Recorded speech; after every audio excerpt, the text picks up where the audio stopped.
Pengertian zaman praaksara. Praaksara berasal dari kata pra yang artinya sebelum, sedangkan aksara artinya tulisan. Jadi, masa praaksara adalah masa kehidupan manusia sebelum mengenal tulisan. Kehidupan manusia pada masa praaksara dapat diketahui dari peninggalan-peninggalan yang ditinggalkan oleh manusia yang hidup pada waktu itu. Peninggalan itu dapat berupa artefak dan fosil. Untuk menentukan usia peninggalannya, terdapat 3 metode yang dapat digunakan, yaitu tipologi, stratigrafi, dan kimiawi. Kronologi kehidupan manusia. Menurut ilmu geologi, perkembangan bumi terbagi dalam beberapa tahapan, yaitu 1. Zaman Arkaikum atau Azoikum, zaman tertua. Zaman ini berumur kurang lebih 2500 juta tahun. Bumi masih belum dingin, udara masih panas, kulit bumi masih dalam proses pembentukan, belum ada tanda-tanda kehidupan. 2. Zaman Paleozoikum, zaman kehidupan tua. Zaman ini berumur kurang lebih 340 juta tahun. Sudah mulai ada tanda-tanda kehidupan. 3. Zaman Mesozoikum atau zaman kehidupan pertengahan. Zaman ini berumur kurang lebih 140 juta tahun yang lalu. Kehidupan bumi mulai berkembang dan binatang-binatang pada masa itu mencapai bentuk yang besar sekali. Zaman ini disebut juga zaman reptil. 4. Zaman Neozoikum atau zaman Kenozoikum atau juga zaman kehidupan baru. Berlangsung kurang lebih 60 juta tahun yang lalu. Keadaan bumi menjadi lebih baik. Perubahan cuaca tidak begitu besar walaupun zaman es masih ada. Zaman ini dibagi menjadi beberapa zaman, antara lain yang pertama zaman tersier. Zaman ini ditandai dengan semakin berkurangnya binatang raksasa. Binatang menyusui sudah mulai ada. Zaman tersier dibagi menjadi beberapa zaman, yakni Paleosen, Eosen, Oligosen, Miosen, dan Pliosen. Yang kedua zaman kuarter. Zaman kuarter berlangsung kurang lebih 600.000 tahun yang lalu. Pada zaman ini telah ada tanda-tanda kehidupan manusia. Zaman ini dibagi dalam 2 bagian, yaitu kala Pleistosen dan kala Holosen. Jenis-jenis manusia purba di Indonesia. Yang pertama, Pithecanthropus erectus ditemukan oleh Dr. Eugene Du Bois pada tahun 1890 di dekat Trinil. Ciri-ciri manusia purba ini yaitu tinggi tubuhnya kurang lebih 165 sampai 180 cm. Tonjolan keningnya tebal, hidungnya lebar dengan tulang pipi yang kuat dan menonjol. Hidup di antara 1 juta atau 1,5 juta tahun yang lalu. Makan tumbuh-tumbuhan dan daging-dagingan tetapi belum dimasak.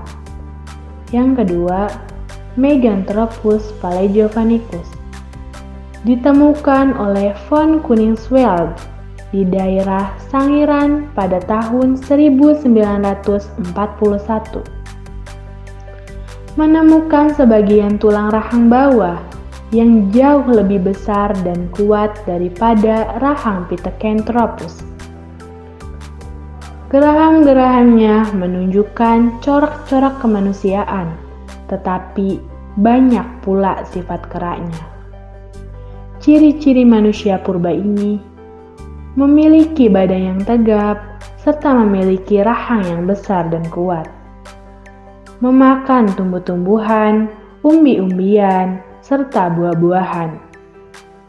Belum mampu bercocok tanam, tetapi hanya mengumpulkan bahan makanan dari alam. 3. Homo solensis dan Homo wajakensis.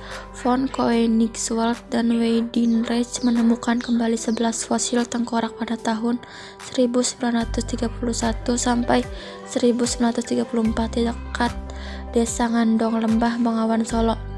Makhluk ini sudah dapat dikatakan manusia dan disebut Homo solensis, manusia dari Solo. Di dekat Wajak, sebuah desa yang tak jauh dari Tulung Agung, Kediri, ditemukan sebuah tengkorak yang disebut Homo wajakensis. Ciri-ciri manusia purba ini: A. Tinggi tinggi tubuh antara 130 sampai 210 cm.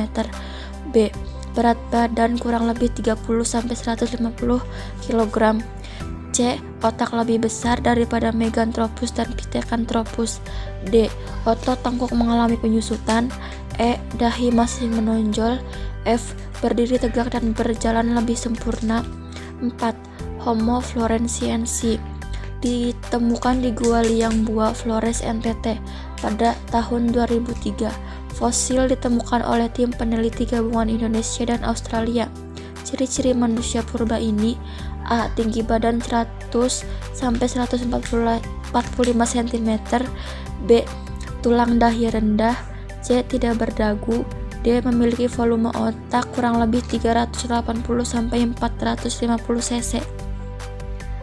Asal-usul nenek moyang bangsa Indonesia. Berdasarkan jenis artefak uang ditemukan, para ahli memperkirakan nenek moyang berasal dari Teluk Tonkin yang melakukan migrasi ke daerah lain. Selain dari Teluk Tonkin, bangsa Indonesia berasal dari daratan Asia yang bermigrasi ke Indonesia, yang menyebabkan manusia purba di Indonesia mengalami kepunahan. Namun, jenis Homo wajakensis yang menjadi penghuni asli Indonesia menyebar ke arah barat dan timur. Mereka menyebar ke arah barat dan timur, termasuk Austrimelanesoid. Mereka menetap di Papua, Kepulauan Kei, Pulau Seram, dan Sulawesi Selatan. Persebaran nenek moyang bangsa Indonesia. Periode pertama, perpindahan bangsa Proto-Melayu berlangsung sekitar 1500 sebelum Masehi. Diduga berasal dari Yunan yang berpindah ke Indonesia melalui dua jalur, yaitu A. Jalur selatan yang melalui Thailand, Selat Malaka, Indonesia. B. Jalur timur yang melalui Vietnam, Taiwan, Filipina, Indonesia. Periode kedua berlangsung sekitar 500 sebelum Masehi. Deuteron Melayu diduga berasal dari Dongson. Dugaan tersebut berasal atas persamaan teknologi, barang-barang yang mereka hasilkan, baik logam maupun gerabah. Proto-Melayu diperkirakan tiba pada tahun 1500 sebelum Masehi melalui dua jalur. A. Jalur barat atau selatan, Yunan, Laut Cina Selatan, Malaka, Sumatera, Jawa, Kalimantan, merupakan ras Austronesia. B. Jalur timur atau utara, Yunan, Formosa, Jepang, Filipina, Sulawesi, Irian. Bangsa Proto-Melayu merupakan ras Austro-Melanesoid. Ciri-ciri bangsa Proto-Melayu: rambut lurus, kulit sawo matang, badan tinggi ramping, bentuk mulut dan hidung sedang. Perkembangan bangsa ini bisa terlihat di Sumatera, Kalimantan, dan Sulawesi. Bangsa Detro-Melayu atau Dongson memasuki wilayah Nusantara sejak 500 Masehi. Bangsa ini memasuki wilayah Indonesia melalui jalan barat. Bangsa Detro-Melayu datang membawa kebudayaan logam yang berasal dari Vietnam Utara. Keturunan bangsa Detro-Melayu, contohnya suku bangsa Jawa, Melayu, Bugis, dan Minang. Melanesoid atau ras Negroid. Ciri-cirinya kulit hitam, badan kekar, rambut keriting, mulut lebar, dan hidung mancung. Ras Melanesoid terbesar di Pasifik, yakni pulau-pulau yang terletak di sebelah timur Papua dan benua Australia. Kehidupan nenek moyang bangsa Indonesia. 1. Bidang kebudayaan. Kebudayaan yang diwariskan hingga kini terus berkembang mengikuti pola berpikir manusia untuk mewujudkan kehidupan yang lebih baik. Berikut ini kebudayaan nenek moyang bangsa Indonesia. A. Kampak persegi dan kampak lonjong.